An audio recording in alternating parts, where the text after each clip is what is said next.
মার্কিন আধিপত্যের বদলে বহুমেরুর বিশ্ব ও ডলার বর্জনের ঘোষণা দিয়েছেন চীনের প্রেসিডেন্ট শি জিনপিং এবং রাশিয়ার প্রেসিডেন্ট ভ্লাদিমির পুতিন। ডলারকে পাশ কাটিয়ে নতুন হিসাব খুলছে চীন আর রাশিয়া। তবে এরই মাঝে সাম্প্রতিক যুদ্ধের পর বিশ্ব দেখছে ধীরে ধীরে বিশ্বমোড়ল যুক্তরাষ্ট্রের আধিপত্যের সাম্রাজ্যের পতন।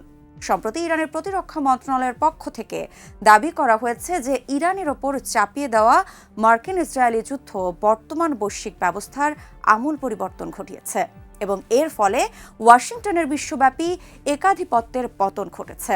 তাহলে কি আছে যুক্তরাষ্ট্রের ভাগ্যে? তারই বিস্তারিত জানাতে এবারের ইনসাইড স্টোরিতে আপনাদের সঙ্গে আছি আমি মৃত্তিকা সিনহা বিশ্বাস।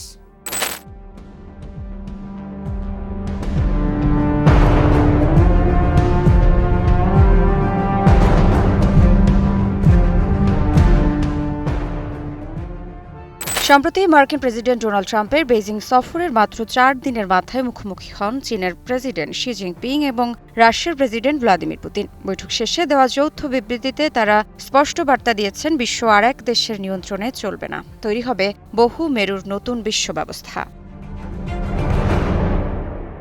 চীনের পররাষ্ট্র মন্ত্রণালয় বলছে, এটি শুধু একটি রাজনৈতিক বিবৃতি নয়, বরং ভবিষ্যৎ বৈশ্বিক শক্তির ভারসাম্য বদলে দেওয়ার রূপরেখা। রুশ প্রেসিডেন্টের সহকারী ইউরি উইশকভ একে ৪৭ পৃষ্ঠার একটি নীতিগত দলিল হিসেবে বর্ণনা করেছেন, যেখানে মূল লক্ষ্য যুক্তরাষ্ট্র নির্ভর বিশ্ব ব্যবস্থার বিকল্প তৈরি। শি জিনপিং বৈঠকে সরাসরি অভিযোগ করেছেন, বিশ্বজুড়ে একতরফা আধিপত্যবাদ বাড়ছে। অন্যদিকে পুতিনের বক্তব্য আরও কঠোর। তার দাবি, নিজেদের আধিপত্য ধরে রাখতেই যুক্তরাষ্ট্র বিশ্বের বিভিন্ন অঞ্চলে সংঘাত উস্কে দিচ্ছে, আর তাই এককেন্দ্রিক বিশ্ব ব্যবস্থার যুগ এখন শেষ হতে চলেছে। তবে সবচেয়ে বড় আলোচনার জন্ম দিয়েছে অর্থনৈতিক সিদ্ধান্ত, কারণ এবার কার্যত ডলারকে পাশ কাটানোর ঘোষণা দিয়েছে বেইজিং ও মস্কো। চীন ও রাশিয়ার এই নতুন জোট কি সত্যিই ডলার কেন্দ্রিক বিশ্ব অর্থনীতিকে চ্যালেঞ্জ জানাতে পারে? ক্রেমলিন জানিয়েছে, চীন ও রাশিয়ার প্রায় সব আমদানি রপ্তানি লেনদেন এখন মার্কিন ডলারের বদলে নিজস্ব মুদ্রা রুবেল ও ইউয়ানে সম্পন্ন হচ্ছে। অর্থাৎ বিশ্বের সবচেয়ে আলোচিত দুই প্রতিদ্বন্দ্বী শক্তি এখন এমন এক অর্থনৈতিক জোট গড়ছে যা ভবিষ্যতে ডলারের বৈশ্বিক প্রভাবকেও চ্যালেঞ্জ করতে পারে। শুধু তাই নয়, দুই দেশ প্রায় 40টি সরকারি ও প্রাতিষ্ঠানিক চুক্তিও সই করেছে। গত বছর তাদের দ্বিপক্ষীয় বাণিজ্যের পরিমাণ পৌঁছায় প্রায় $240 বিলিয়ন, আর চলতি বছরের প্রথম 4 মাসেই সেই বাণিজ্য বেড়েছে প্রায় 20%।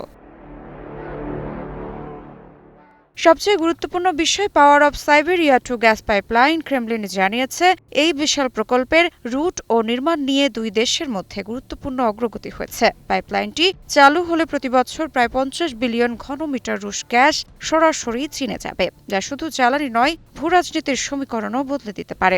অন্যদিকে শিক্ষা ও বিজ্ঞানেও সহযোগিতা বাড়ানোর ঘোষণা এসেছে। বিশ্ববিদ্যালয় পর্যায়ে শিক্ষার্থী বিনিময়, যৌথ গবেষণা এবং প্রযুক্তিগত উন্নয়নেও একসঙ্গে কাজ করবে বেইজিং ও মস্কো। মধ্যপ্রাচ্যের সাম্প্রতিক ইরান যুক্তরাষ্ট্র যুদ্ধ কি শুধু যুদ্ধই ছিল, নাকি তা যুক্তরাষ্ট্রের বিশ্বমঞ্চে আধিপত্যের পতনের সূচনাও? এবার যুক্তরাষ্ট্রের একক আধিপত্যের যুগের শেষের পথে এমন বিস্ফোরক দাবি করেছে ইরান।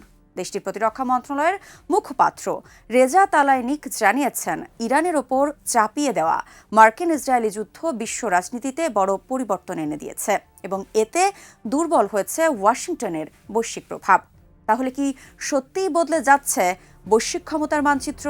সম্প্রতি ইরানের প্রতিরক্ষা মন্ত্রণালয়ের মুখপাত্র রেজা তালাইনিক জানিয়েছেন, ইরানের ওপর চাপিয়ে দেওয়া এই সাম্প্রতিক যুদ্ধের মাধ্যমে আমেরিকার বৈশ্বিক আধিপত্যের ভিত্তি ধসে পড়েছে। তিনি জোর দিয়ে উল্লেখ করেন, আমেরিকার একক মেরুকরণের নীতি বা একতরফা আধিপত্যবাদের সময় এখন শেষের দিকে। বর্তমান বিশ্ব এখন একটি বহুমুখী বিশ্ব ব্যবস্থার দিকে ধাবিত হচ্ছে, যা খুব শীঘ্রই আমেরিকার একক আধিপত্যের পতন ঘটাবে।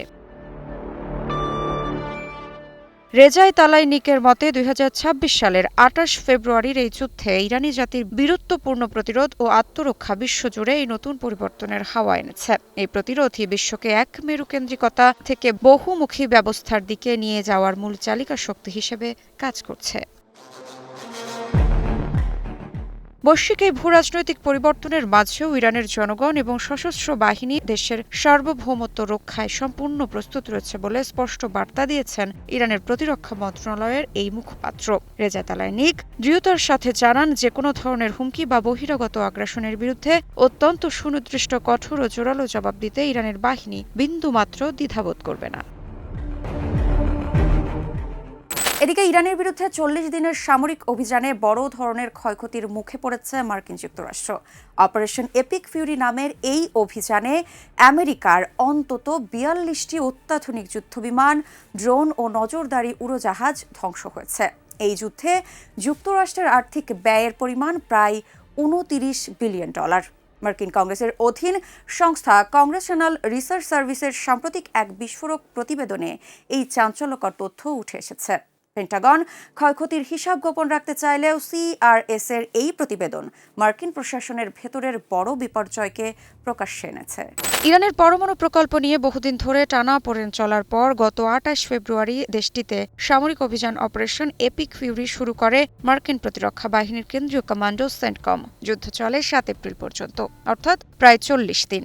তার পরের দিন ৮ এপ্রিল যুদ্ধবিরতি ঘোষণা করে যুক্তরাষ্ট্র ও ইরান।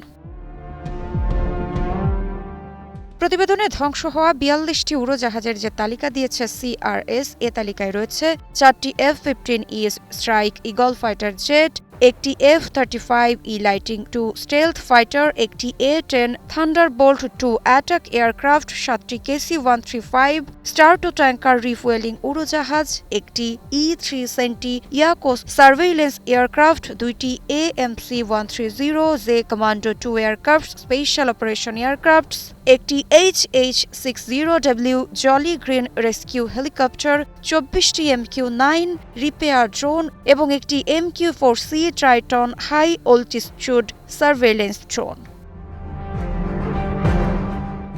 এই যুদ্ধে যুক্তরাষ্ট্রের আর্থিক ব্যয়ের পরিমাণ প্রায় $২৯ বিলিয়ন।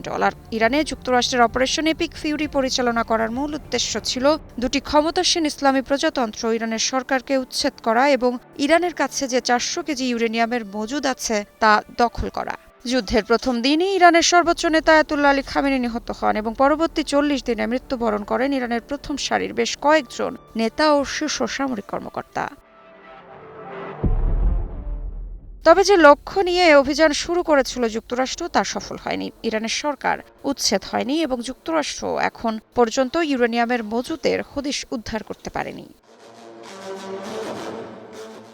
সিআরএস এর সাম্প্রতিক এই প্রতিবেদনটি বিশেষভাবে গুরুত্বপূর্ণ, কারণ ইরানের সংঘাত শুরুর পর থেকে এ পর্যন্ত মার্কিন এমপিরা বেশ কয়েকবার যুদ্ধের ব্যয় ও ক্ষয়ক্ষতি সম্পর্কে জানতে প্রতিরক্ষা মন্ত্রণালয়ের সদর দপ্তর পেন্টাগনকে তাগাদা দিয়েছেন, কিন্তু পেন্টাগন এখন পর্যন্ত কোনো প্রতিবেদন প্রকাশ করেনি। বিশ্ব রাজনীতির এই দ্রুত বদলে যাওয়া প্রেক্ষাপটে এখন সবচেয়ে বড় প্রশ্ন, সত্যিই কি শেষের পথে যুক্তরাষ্ট্রের একক আধিপত্য, নাকি এটি কেবল নতুন শক্তির উত্থানের মধ্যবর্তী এক অস্থির সময়? চীন রাশিয়ার ঘনিষ্ঠতা, ডলার বিরোধী অর্থনৈতিক জোট, মধ্যপ্রাচ্যের নতুন সামরিক বাস্তবতা এবং ইরানের ক্রমবর্ধমান প্রতিরক্ষা সক্ষমতা সব মিলিয়ে বিশ্ব যেন ধীরে ধীরে প্রবেশ করছে এক নতুন ভূরাজনৈতিক অধ্যায়ে। তবে ইতিহাস বলছে, কোনো সাম্রাজ্যের পতন একদিনে হয় না। শক্তির ভারসাম্য বদলায় ধীরে ধীরে নানা সংঘাত, অর্থনৈতিক প্রতিযোগিতা এবং কূটনৈতিক পুনর্বিন্যাসের মধ্য দিয়ে। যুক্তরাষ্ট্র এখনও বিশ্বের সবচেয়ে বড় সামরিক ও অর্থনৈতিক শক্তিগুলোর একটি, কিন্তু একই সাথে চীন, রাশিয়া, ইরান সহ নতুন জোটগুলোর উত্থানও স্পষ্ট করে দিচ্ছে ভবিষ্যতের বিশ্ব আর আগের মতো এককেন্দ্রিক থাকছে না।